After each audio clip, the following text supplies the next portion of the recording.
करते हैं, क्योंकि हमारे श्रोताजन पवित्र हो गए, उनका मुख पवित्र, कर पवित्र, और श्रीमद् भागवत भगवान के मुख से बोला हुआ जो गंगा जल, एक तो भगवान के मुख से बोली हुई वाणी वो हुई और से निकली वो गंगा है। तो आपके वेद रूपी भगवान के मंत्रों को सुनने से आपका शरीर पवित्र हो गया।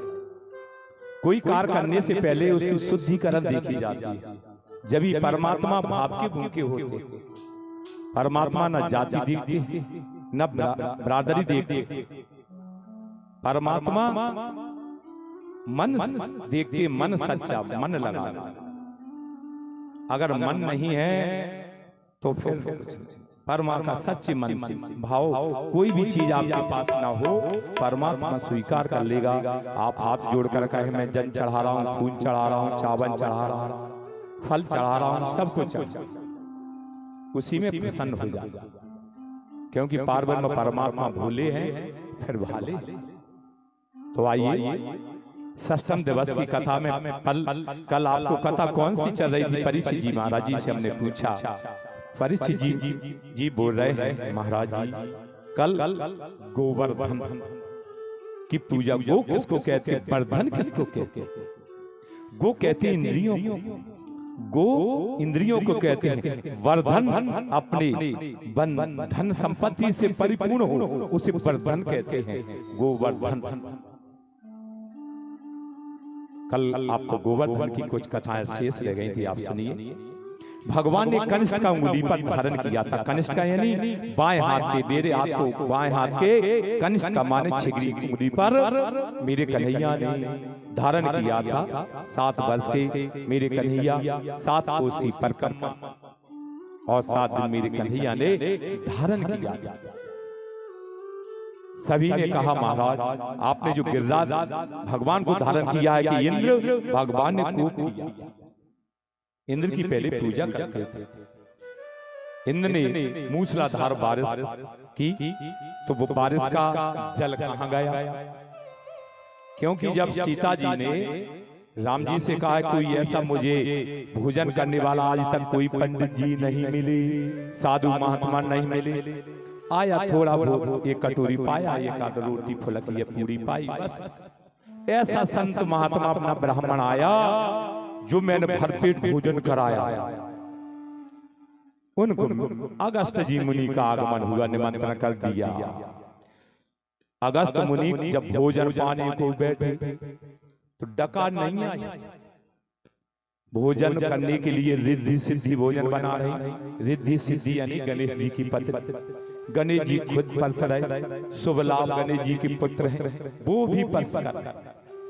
सभी उनके जितने कार्य हैं सभी परसा में लग गई। सीता जी परसते परसते पसीना पसीना हो गए। अब भगवान कह रहे, सीता जी कह रहे महाराज आपको अभी डकार नहीं आई। डकार तो जब आएगा जब भोजन आधा हो जाएगा, कंठ तक जब डकार आती। अभी तो हमारी तरी ही नहीं गिरी। तरी अब तरी नहीं गिरी, तरी में डकार कैसे आ सकती है? राम जी ने देखा कि ये सभी परेशान हो गए तो भगवान ने इशारा कर दिया और तुलसी पत्र छोड़ दिया। अगस्त मुनि को डकार आ गई। अब कहा हमें जल पान करना है। मेरे राम जी ने कहा जब मैं कृष्ण अवतार लूंगा, कृष्ण अवतार में जब इंद्र अपना कोप करेगा, मूसलाधार बारिश करेगा, गोवर्धन की पूजा करेंगे। जब मैं गोवर्धन को धारण कर लूंगा, उस जल को अगस्त मुनि ने पान किया। शेषनाग उस पर्वत पर लग गए, गोवर्धन पर्वत पर, तो एक जगह जल आता हुआ और मेरे कन्हैया ने सुदर्शन चक्र द्वारा उस जल का शोषण हो रहा है। जल का शोषण हो रहा है। अब सभी हमारे ग्वाल वाल सभी खड़े हो गए हैं महाराज। अब थोड़ा आपके सभी ने, किसी ने मूसल लगा लिया, किसी ने डंडे लगा लिया पर्वत में, जो जिसको मिला सब अपने अपने लगाया से खड़े। उसी के अंदर गाय बछड़ा सारी संपत्ति उसी के अंदर पर्वत के नीचे खड़े। अब भगवान से कह रहे थोड़ा आप आराम कर लीजिए। भगवान ने कहा नहीं ठीक है, नहीं कर लीजिए आराम। तो मेरे कन्हैया ने थोड़ा चावल भर नीचे हाथ किया तो गोवर्धन पर्वत नीचे, तो उनके जितने मूसल लगे हुए थे, डंडे लगे हुए थे, चट चट चट चट कर सब टूट गए। मेरे भगवान ने पुनः धारण कर लिया। कछु माखन को बल बढ़ो, कछु माखन को बल बढ़ो, कछु गोपिन करी सहाय। श्री राधे जू की कृपा सो मैंने गिरवर लियो उठा। अरे तू तो माखन चोर भी था। अरे हमें क्या पता कि हमारा बल कहाँ जा रहा है। सभी ब्रजवासी कह रहे हैं कि हमारा जो बल, जो हमारी ताकत कहाँ चली गई। माखन चोर भी है और बल भी चोर है। हाँ, जब हम सोच रहे कि हम दुबले पतले, हमारी ताकत कहाँ गई। सभी ब्रजवासी मेरे कन्हैया से कह रहे, अच्छा माखन चोर और बल को भी चोर, लेकिन पानी कहाँ गया। इंद्र ने कहा, माया से, मेघ माओ से कहा कि जाकर देखो तो जो जल कहाँ है, कितना डूब गया, कितना बचा है। देख के माया ने कहा कि पूरे ब्रज में, मंडल में धूल उड़ रही है, धूल उड़ रही है। धूल देखकर कहा कि भगवान वहां तो कोई पानी की बूंद भी नहीं है। जब इंद्र भगवान आए और मेरे कन्हैया से क्षमा याचना की, इंद्र ने अपना कोप किया। इंद्र को तो भगवान ने क्षमा कर दिया, क्योंकि ब्रह्मा जी ने भगवान के बछड़ों को चुराया। बछड़े क्योंकि ब्रह्मा जी जानकार थे, इसलिए ब्रह्मा जी को मेरे कन्हैया ने माफ नहीं किया, इंद्र के लिए माफ कर दिया। ऐसे मेरे पार ब्रह्म परमात्मा की लीला है। तो आइए अब धीरे धीरे अपने पंचम दिवस की कथा, अब षष्ठम के दिवस की कथा में प्रवेश करते हैं। तो आजकल कौन कौन सी कथाओं का आपको अमृत रूपी पान कराया जाएगा। गोपियों के साथ मेरे कन्हैया नृत्य करेंगे और रास लीला रचाएंगे, और इसी में मेरे शंकर भगवान गो माने इंद्रियों को गोपी बन जाएंगे। और आना इसी वक्त अक्रू जी आएंगे, कुब्जा आएंगे और परम सुंदरी बन जाएंगी। कंस का वध होगा और जरासंध से युद्ध होगा। रुक्मणी का हरण और विवाह। रुक्मणी ने थोड़ी हरण किया, रुक्मणी के भगवान थोड़ी हरण किया। पत्र किसने लिखा? पत्र रुक्मणी ने लिखा है ना। पत्र रुक्मणी ने लिखा, भगवान ने तो लिखा नहीं। भगवान तो अपने घर पे बैठे, उन्हीं ने पत्र लिख कर भेजा था ब्राह्मण के लिए। और रथ कौन चला रहे हैं आपको आगे कथा में, रथ भी तो रुक्मणी चला रहे ना, भगवान तो बैठे हैं। रुक्मणी हरण नहीं, कृष्ण हरण कहना चाहिए, है ना, सही बात। तो आइए अब षष्ठम दिवस की कथा में प्रवेश करते हैं।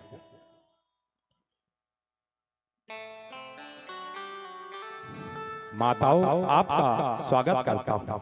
आप ब्राह्मण पत्नियों को मैं प्रणाम करता हूँ। मेरे कन्हैया कह रहे हैं ब्राह्मण पत्नियां हैं, मैं इनको प्रणाम करता हूँ। यहाँ तुलसीदास जी बाबा आपको बताते हैं, जा पर कृपा राम की होई, जा पर कृपा राम की होई, ता पर कृपा करहि सब कोई, जा पर कृपा राम की होई, ता पर कृपा करहि सब कोई। जिस पर पार ब्रह्म परमात्मा की कृपा, उस पर सब करते हैं। जो अपनी सहायता नहीं कर सकता, उस पर परमात्मा भी सहायता नहीं करता। ऐसे मैंने परिवार को देखे सज्जनों, ऐसा रहने का बिल्कुल पशुओं जैसा बोलचाल रहन सहन हमारे जन्म को धिक्कार है।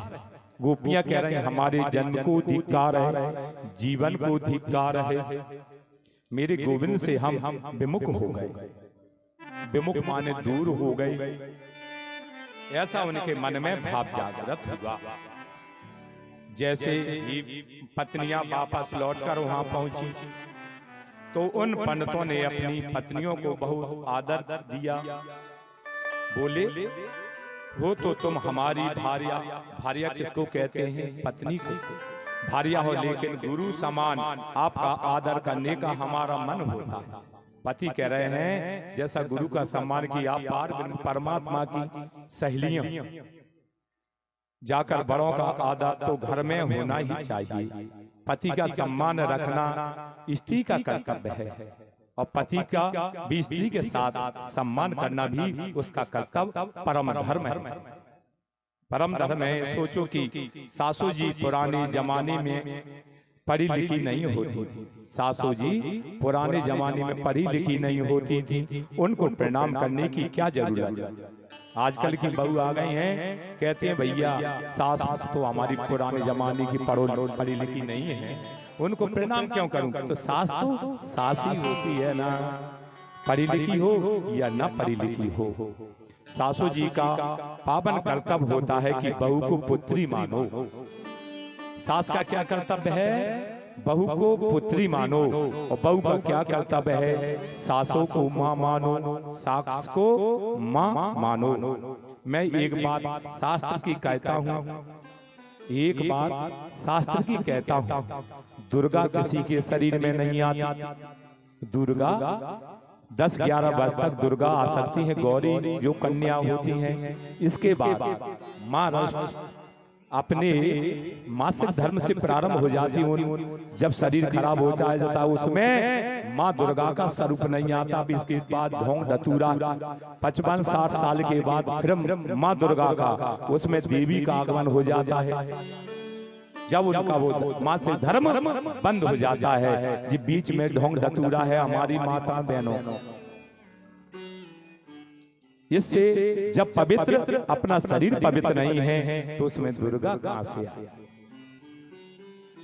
जब किसी को झाड़ करना है तो झोंका से नहीं झाड़ो, झोंका का जो बड़ा डंडा टोड़ो वो देना प्रारंभ कर दो तो भूत बताइए तो भगत दिखा।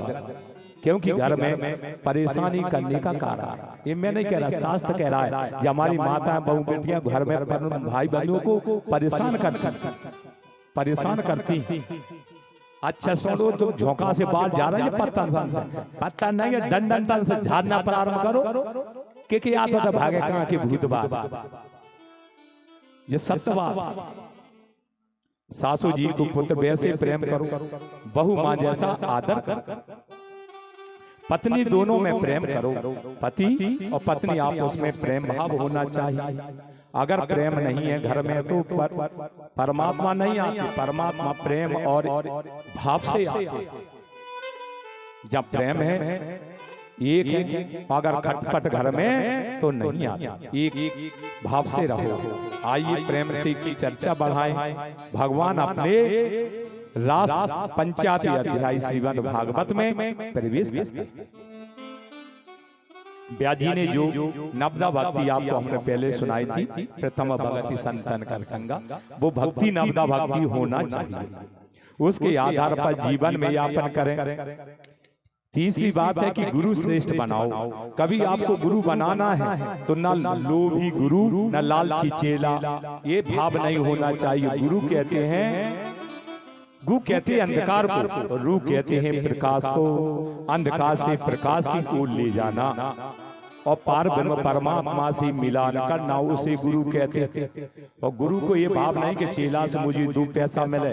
गुरु के पास ये होना चाहिए, मैं जब शिष्य के पास जाऊं तो शिष्य मुझे दौड़कर आए, प्रणाम करे, 1 लोटा जल दे, और भावना नहीं। गुरु होता है परमात्मा के बराबर। जब तक गुरु नहीं बनेगा तो आपको परमात्मा नहीं मिल सकता। सत्य बात। और ये नहीं सोचना कि गुरु जी आ गए मुझे कुछ देना पड़ेगा। गुरु के जितने पुत्र होंगे पुत्री होंगे, आप पुत्र के समान होते। कभी गुरु और चेला में अलग अलग भाव रहा। गुरु का घर आप ही का घर कहलाता है, शिष्य का घर गुरु का घर कहलाता है। अब अगर इसमें दोनों मत हो गए तो दोनों को वैकुंठ नहीं मिलेगा, दोनों को नरक भुगतना पड़ेगा कि गुरु कुछ लेने आए और मुझे कुछ देना पड़ेगा। भाव होना चाहिए परम के पार ब्रह्म परमात्मा के दर्शन, ये भाव होना चाहिए।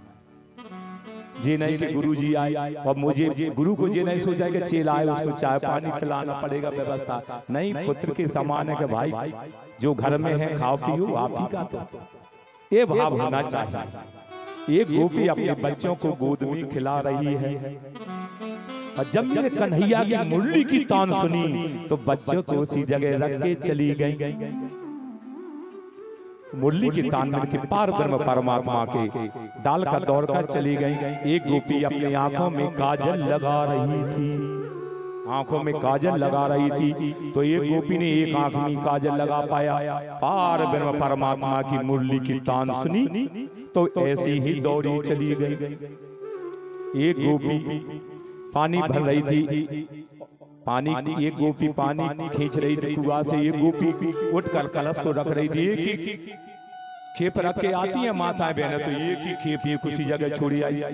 मुरली की तान सुनी तो रस्सी उसी में छोड़कर मेरे कन्हैया को दौड़ी दौड़ी चली आई। पार ब्रह्म परमात्मा एक के बिना एक लहंगा चुनरी पहन रही है गोपी, तो लहंगा ही पहन पाया, दूसरा चढ़वा चली आई ऐसी कि परमात्मा ही एक है। परमात्मा के सामने हजार वस्त्र भी पहन ले तो निर्वस्त्र। परमात्मा तो परमात्मा ही है, और गोपियों को वस्त्र ऐसे परिस्थिति में बन गई। पति कहते हैं, एक पति को भोजन परस रही थी गोपी, गोपी गो कहते हैं इंद्रियों को, पी माना पीना, उसको गोपी कहते हैं। गोपी कोई अलग नहीं है, हमारे शास्त्रों में जितने श्लोक हैं वो ही गोपी हैं, दूसरी अलग से नहीं, वो ही गोपी है। पति बोले हमको शक्कर दे दो। एक पति भोजन कर रहे थे, अपनी पत्नी से बोली, गोपी ने मुरली की तान सुनकर शक्कर और नमक में कोई अंतर नहीं होता, शक्कर सफेद और नमक भी सफेद, और पिसा हुआ नमक और पिसी हुई शक्कर थी। तो गोपियों ने कहा देवी शक्कर दी जाओ, शक्कर की जगह नमक परोस गई। एक जगह एक पति ने नमक मांगा, वो अपनी नमक की जगह शक्कर दे गई। तो उन्होंने सोचा शक्कर होगी, उसने डाल लिया, तो चीज उतनी हो जैसे अपन कहते हैं आटे में नमक उतना ही मिलाओ, और अपन ज्यादा मिला लेंगे कि तो नमक की रोटी बन जाएगी, फिर वो खा लेंगे क्या, वो कड़वी चीज हो जाएगी, वो ज्यादा मीठी भी चीज नहीं थी। जितनी चीज है उतना ही पाओ, ऐसा ही होना चाहिए। अपने पतियों की सेवा करो, पति की सेवा करो, यही नारी का कर्तव्य है। कर्तव्य क्या है नारी का? पति की सेवा करना। पति ही नारी के लिए पार ब्रह्म परमात्मा है। आजकल फैशन में क्या चल गया, जब पंडित जी ब्याह पर वे जाते हैं, ब्याह पढ़ने के बाद टीका प्रारंभ हो जाता है, टीका के बाद कहते हैं भैया जयमाला होने के बाद फिर क्या होता है, पति जो शादी हो रही है दूल्हा दुल्हन कहते हैं, तो एक ही थाली में भोजन पाते हैं और एक दूसरे को खिलाते हैं, ये गलत है। पहले पति भोजन करे और पति की उसी थाली में भोजन पत्नी करे। चार तीर्थों का भगवान का प्रसाद जूठन के तुल्य बराबर होता है। अगर भोजन को उसमें पति कर रही है पत्नी कर रहे हैं तो वो नरक के समान है, उससे कोई खराब चीज नहीं है। जो पति पत्नी भोजन कर रहे हैं उससे गंदी कोई चीज नहीं, ऐसा होना चाहिए, शास्त्र कहते हैं। पवित्र चीज होना चाहिए। अब एक रेलगाड़ी में गर्मियों का समय था, गर्मियों का समय था, रेलगाड़ी में सबको पानी की प्यास लगती है। एक बेचने वाला आया, 1 रुपए के 2 पाउच ले लो, 1 रुपए के पानी के 2 पाउच ले लो। वो दूसरे ने कहा हमको दो, चवन्नी के दोगे क्या, चवन्नी के दोगे? वो उसने नहीं सुना, 1 रुपए के 2 पाउच। जब पूरी ट्रेन में पाउच बच गया तो वो चवन्नी वाले ने कहा भैया आपने तो हमारी एक भी नहीं सुनी। उसने कहा भैया तुम चवन्नी की कह रहे थे, आपको प्यास लगी होती तो पैसा की नहीं देखते, आपको पानी पीते, जब आपको प्यास नहीं थी इसलिए हमने आपको नहीं सुनी। बोलिए श्रीमद् भागवत महापुराण की जय जय श्री राधे श्याम। बढ़िया हमारा प्यारा सा भजन, इसके बाद आगे कथा। मधुबन में धूम मचाई, जय हो। मधुबन में धूम मचाई, मुरलिया हरि की। मधुबन में धूम मचाई, मुरलिया हरि की। मधुबन में धूम मचाई, मुरलिया हरि की। मुरलिया हरि की, हाँ मुरलिया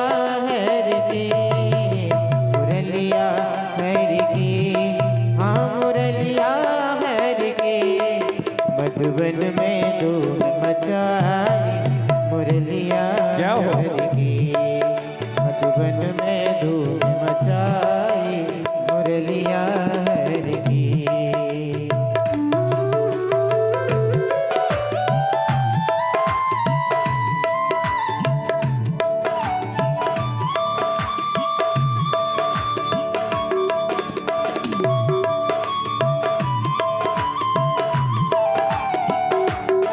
क्या हो राधे।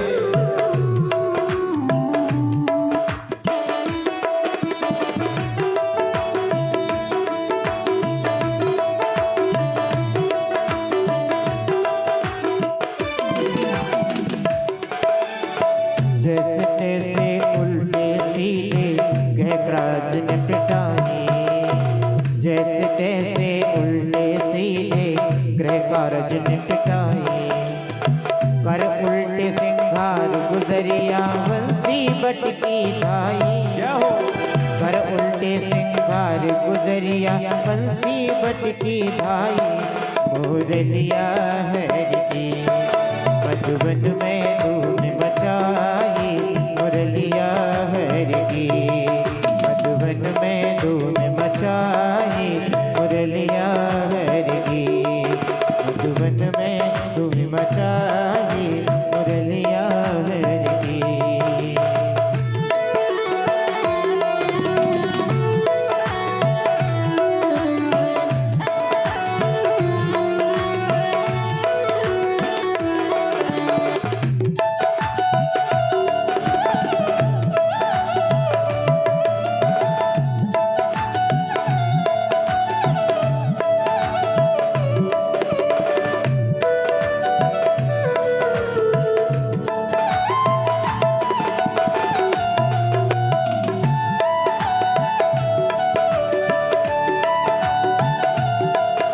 क्या हो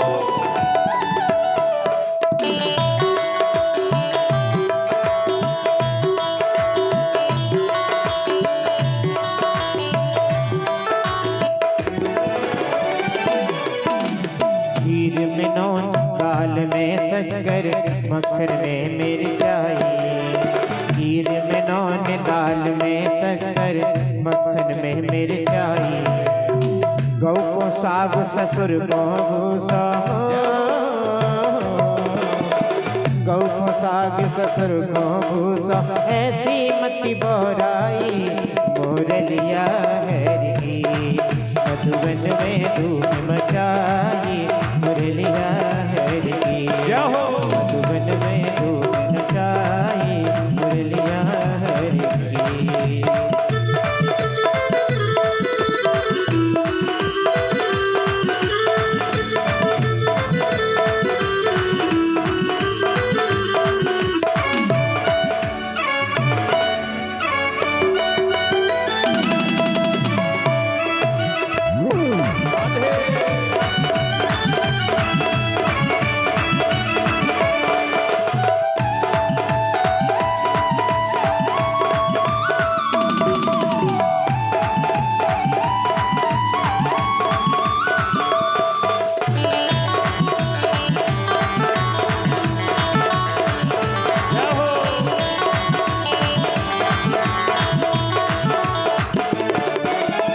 शंकर जी कामदेव को छड़ में दिया जलाए।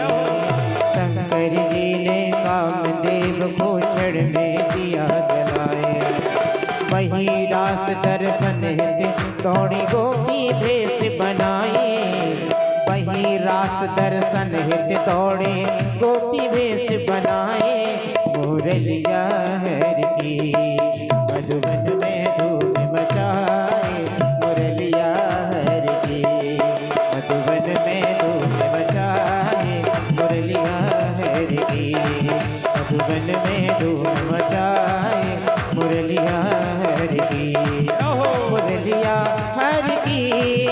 मुरलिया हरि की। मुरलिया हरि की। मुरलिया हरि की। मधुबन में मधुबन में मधुबन में धूम मचाई मुरलिया हरि की। मधुबन में धूम मचाई मुरलिया हरि की, मधुबन में धूम मचाए मुरलिया हरि की। हे कान्हा प्रिय तो मेरे प्यारे सांवरिया, सांवरिया, सांवरिया, सांवरिया।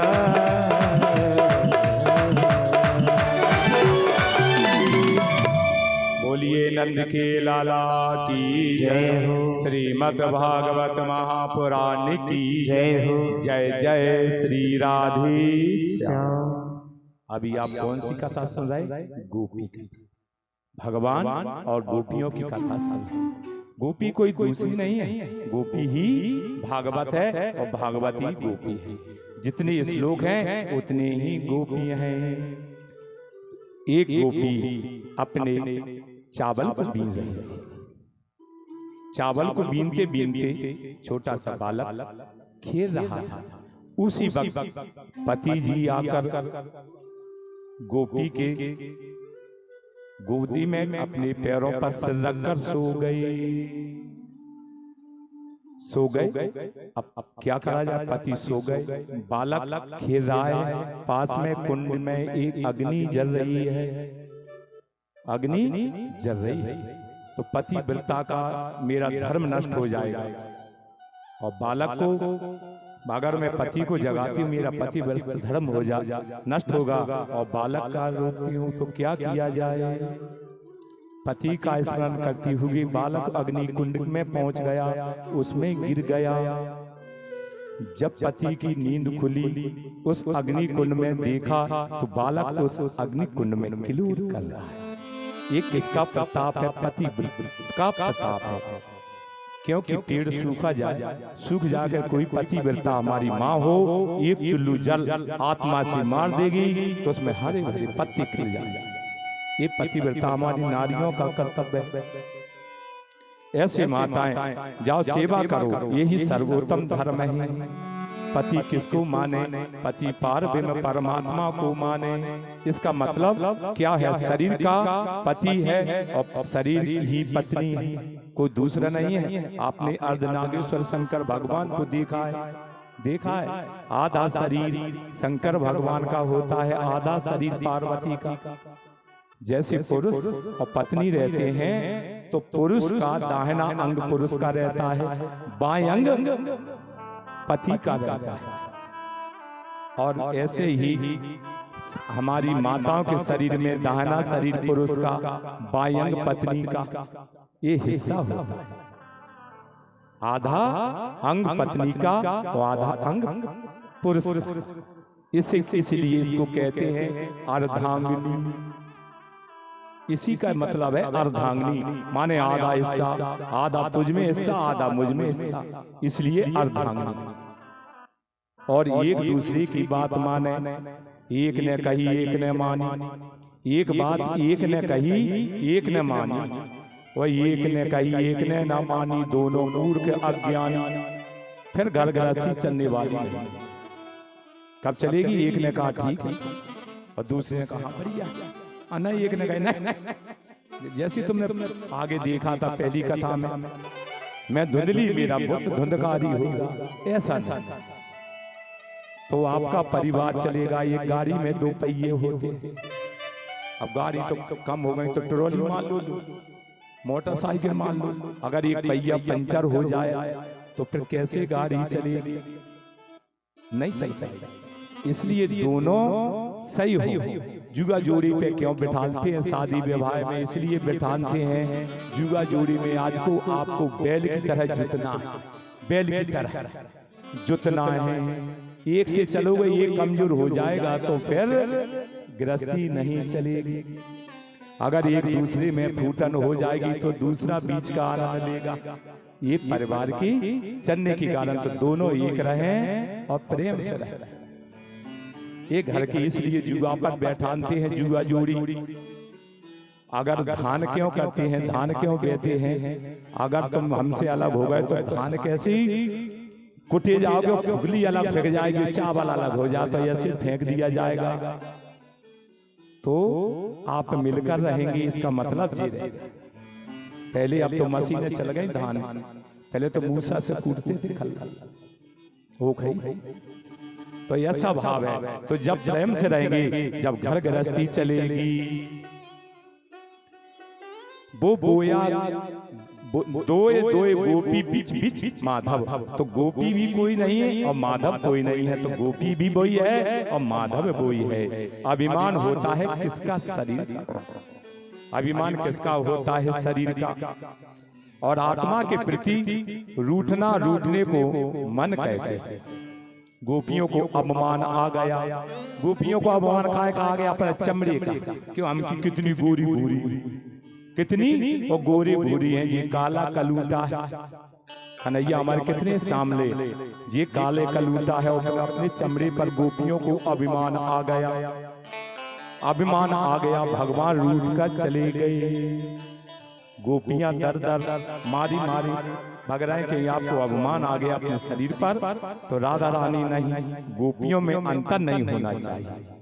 संग में चले गए, जाती हो गोपियां पूछ रही हैं, इधर जा रही हैं, उधर पेड़ पौधे से पूरा हमारा कन्हैया दिखाना।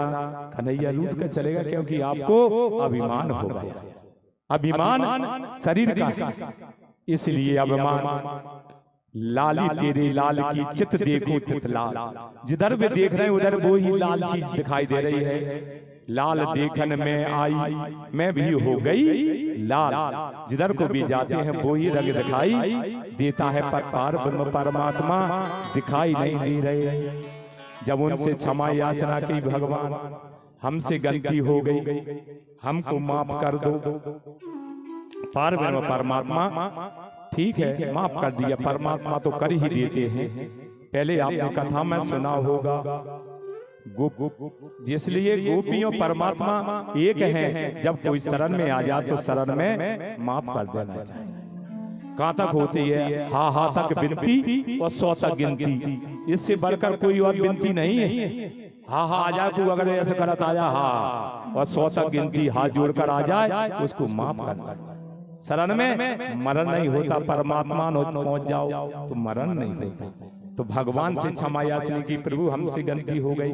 भगवान बोले ऐसा क्या देखती हो? गोपियों ने कहा, गोपाल एक बात बताओ, यह प्रश्न करती हो? कुछ लोग ऐसे होते हैं, कोई प्रेम बनावट करता है, कोई प्रेम ऊपर से करता है, कोई अंदर से प्रेम करता है। प्रभु ने कहा, प्रेम करने के बदले में प्रेम करो, आत्मा से प्रेम करो, परमात्मा से झूठा नहीं, कपटी प्रेम नहीं करना चाहिए। फिर भी उनके हृदय में पुत्र के प्रति प्रेम होना चाहिए, जैसा भाव माँ के लिए होता है। और जैसे कुमार बर्तन बनाता है कुमार, तो अपन सोचेगा बहुत थप्पी दे रहा है ऊपर से, अंतर हाथ सहार दे बाहर मारे चोट, अंतर तो सहारा लगाए ना, ऐसा परमात्मा भी अंदर से सहारा लगाए हुए है, बाहर से ठोकर दे रहा है। और बच्चे अपने बालक को जब मारती है तो बनावटी मारती है, आत्मा से नहीं मारती। ऐसे परमात्मा के प्रति भाव होना चाहिए। जिन कामनाओं को पूर्ण हो चुकी हो वो भी प्रेम नहीं है, हो गया। आलोक के प्रति प्रेम करने वाले में प्रेम नहीं करना, क्योंकि ये प्रेम है। गोपियों बोली तो हम चौथे नंबर पर मालूम पड़ता है। भगवान बोले कैसे? बोले हम सर्वस्व छोड़कर आए हैं। गोपियां कह रही हैं, प्रभु हम आपके लिए सर्वस्व छोड़कर आए हैं। अपने घर गृहस्थी को छोड़ दी, अपने बाल गोपालों को छोड़ दिया, पति को भी छोड़ दिया, हम छोड़कर आपके पास आ गए हैं। बोली हम आपके गोविंद हैं। देवियों ने, किस निर्धन व्यक्ति को धन मिल जाए, अगर किसी निर्धनी व्यक्ति को धन मिल जाए, निर्धन को वो धन मिल जाए, और धनी अगर सेठ को धन मिल जाए, सेठ को वो धन मिल जाए, वो जिसके पास कभी पैसा ना हो तो वो सभी जगह डुंडी पीट देगा। और सेठ को ट्रॉली भर सोना चांदी मिल जाए अपने लिए, ये घर ही मिल जाए, तो सब डुंडी पिट जाएगी और वो मालूम नहीं चलेगा।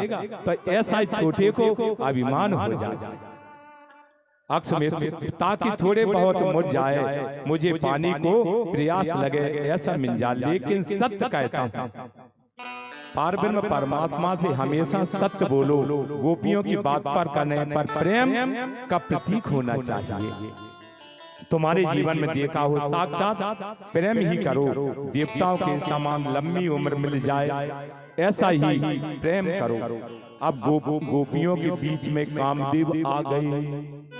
पहले तो कामदेव ने अपने शंकर भगवान ने के 3 नेत्र होते, एक नेत्र से कामदेव को भस्म कर दिया। जब शिव तीसर नैन उघारा, जब मेरे पार शंकर ने भोले भगवान ने जब शिव तीसर नैन उघारा, तीसर नैन उघार कर भस्म कर दिया था। अब आ गया गोपियों के संग कामदेव। भगवान ने कहा आपका परिचय क्या है? कामदेव बोले हमारा नाम कामदेव है। जहाँ सुंदर स्त्रियां हों और सुंदर पुरुषों हों और दोनों फिर एकांत में मिलकर खूब बातें चर्चाएं करती हैं, उसको कामदेव कहते हैं। भगवान बोले क्योंकि भूल गई हो, शंकर के रूप में मैंने तुम्हें जलाकर भस्म किया, जलाकर भस्म तो किया था। अब तो कन्हैया का युग है, गोपियां और कृष्ण का ही है। अब तो दूसरा युग आ गया। शंकर के रूप में मैंने तुम्हें जलाया था। तपस्या करने वालों को मैं छोड़ता हूँ और जो मुझे जलकर राख होना पड़ता है, लेकिन राम अवतार में भी तो तुम्हारी एक न चली।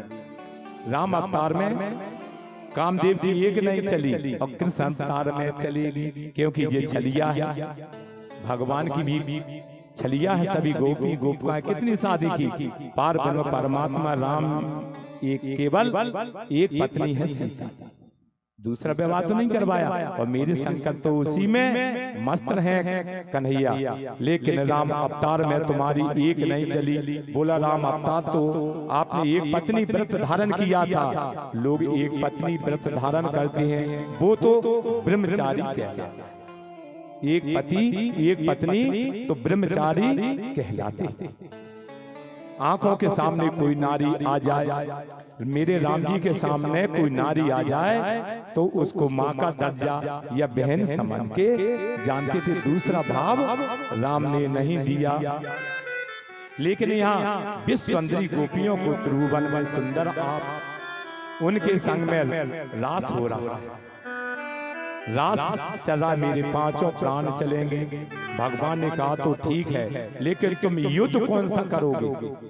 मेरे पारब्रह्म परमात्मा कह रहे हैं मैदान का युद्ध करोगे के अंदर का युद्ध करोगे?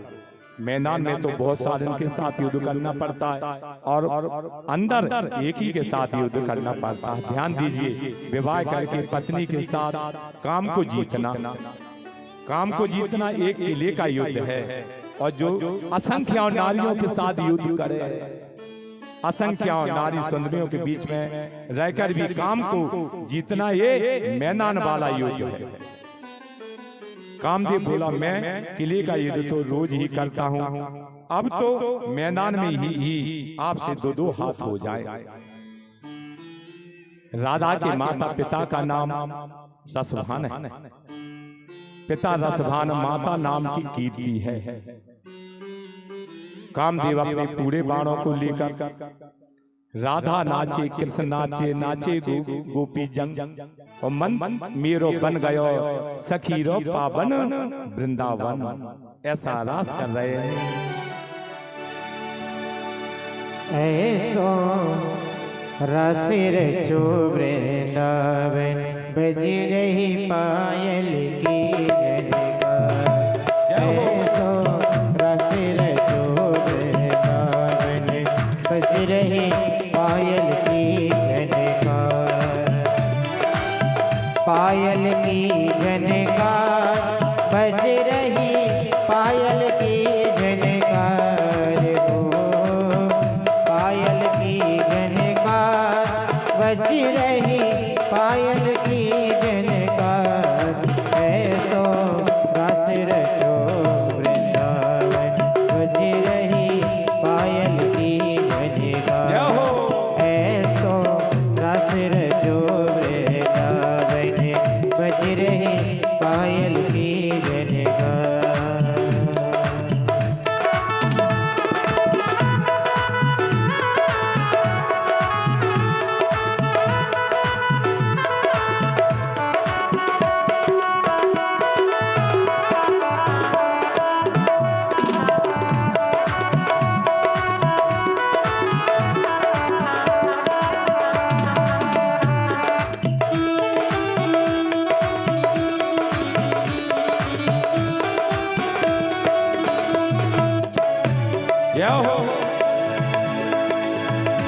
घुंघरू खूब क्षमा क्षमे बाजे, बजते बिछुआ बहुत बाजे। घुंघरू खूब क्षमा क्षमे बाजे, बजते बिछुआ बहुत बाजे। अंग अंग में गहना बाजे, अंग अंग में गहना बाजे, चूड़ियन की झनकार ऐसो सिर शोभे तावनी बजी रही पायल की झनकार।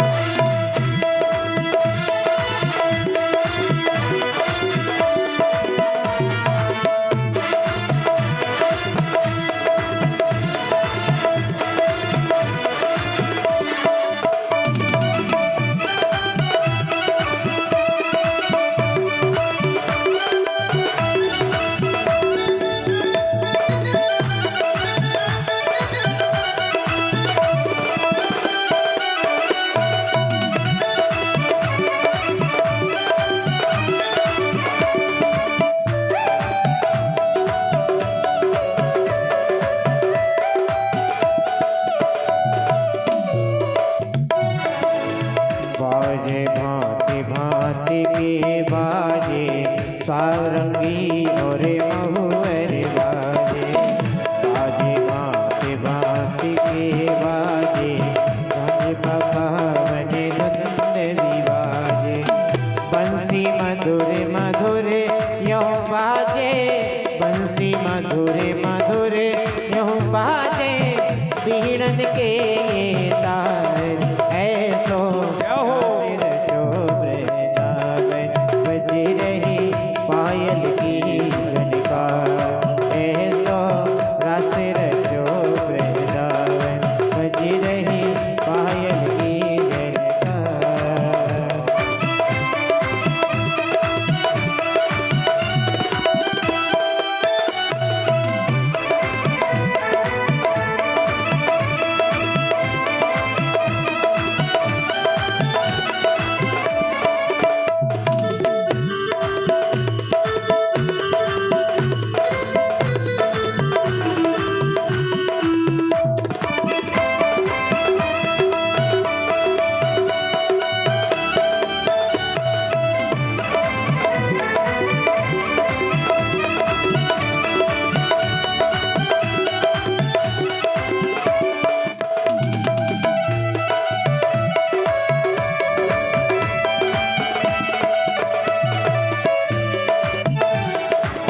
राधा मोहन दीन संग संग ले फिर मैया।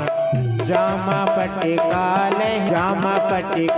लहंगा, परिया करे सनन सन